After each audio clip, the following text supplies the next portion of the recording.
What's going on? Welcome to whatever this is, the George Reviews.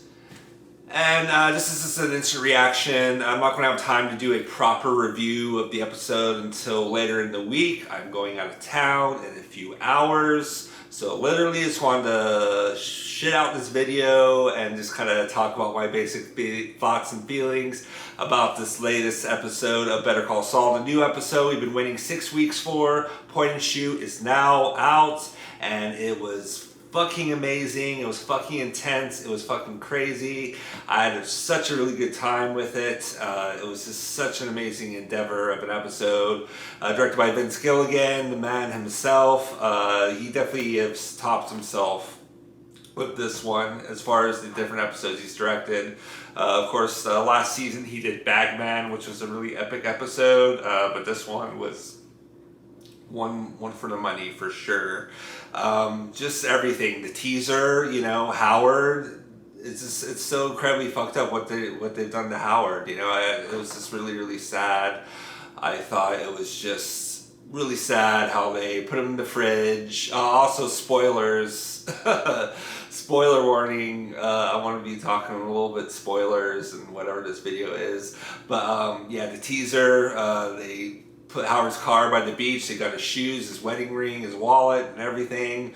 And now he's just dead. And what happens from here is going to be very interesting, I think.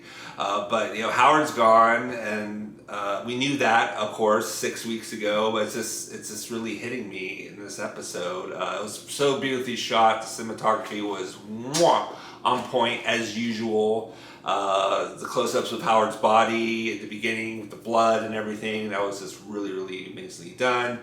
And the whole Lalo plan was just insane. He wanted them to, I guess it was a bit of a distraction for him to get to the lab, where he would be, where they would have their attentions away from the laundry, from the lab, to get Gus, get him where he wants him and kind of expose him and things like that. And it was just so well done. How Jimmy convinced Lalo to send Kim was kind of hilarious, but also kind of really intense. And Ray Seahorn's acting again is just, all the acting is beautiful, but she really just fucking sold it tonight. It was just a very much a powerhouse emotional performance, and I loved it a lot. Just the way it all unfolded, that she, goes up to the house. I thought that, they're just going to maybe shoot her on sight, if Mike wasn't there. Thank God Mike was there. Kim did not die yet, or maybe she won't die, and we'll see her in the last final episodes. That's just kind of the big question: what happens to Kim Wexler?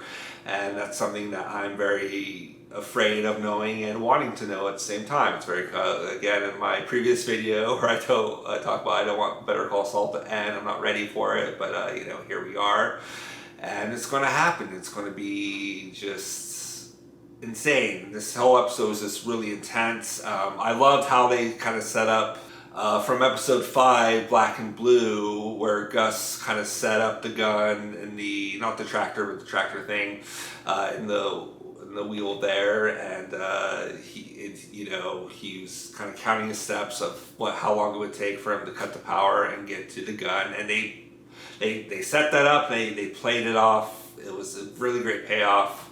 The whole thing was just really amazing and intense. His gun kind of jammed or something, and he only got a few shots out, but he got Lalo, and just gotta say R.I.P. Lalo, because Tony Dalton, he was just a master, of an actor, of a performer of this role, this character for the last few seasons. Lalo was just like kind of a name drop in Breaking Bad. I'm sure they had no idea of what the character would be, and they used that name drop and developed such an amazing and great villain of the character. Tony Dalton is very charismatic, very dark, very intense. He can kind of combine all those things into one like crazy ball of energy and kind of just play it on the screen, and that was just really great to me, and it was really set up beautifully. The writers know what they're doing. I again will say I have complete faith and trust in the writers and creators and everyone in the crew and the actors of this series that they're going to pull off something amazing in these final 5 episodes. I just cannot wait. Again, I'm just so sad about Howard. He's such a great character and such a nuanced character throughout this, the last few seasons, to show different sides to him, with Chuck's funeral and the aftermath of that and just everything. From the last episode, and I know Patrick Fabian just kind of played a corpse in this episode. We did a great job, and it was just really, really heartbreaking, really tragic to kind of, see them continue to play off this kind of drug addict angle, and people are going to think he disappeared and got himself killed, which he did, and he did. I thought it was really great imagery, kind of burying Lalo and Howard together, since Lalo's the one who pulled the trigger on Howard. I thought that was really, really interesting take by the writers and everything, and just such a great episode, written by Gordon Smith, who also wrote Rock and Hard Place, one of my other favorite episodes from this season. And he did a great job. This is his last episode of Better Call Saul, so I just want to say, Gordon Smith, I think you are a great writer, and you did a fucking great job on this episode. And not really much else to say. I'll definitely have more of a breakdown review type video, hopefully by the time before the next episode comes out, so stay tuned for that.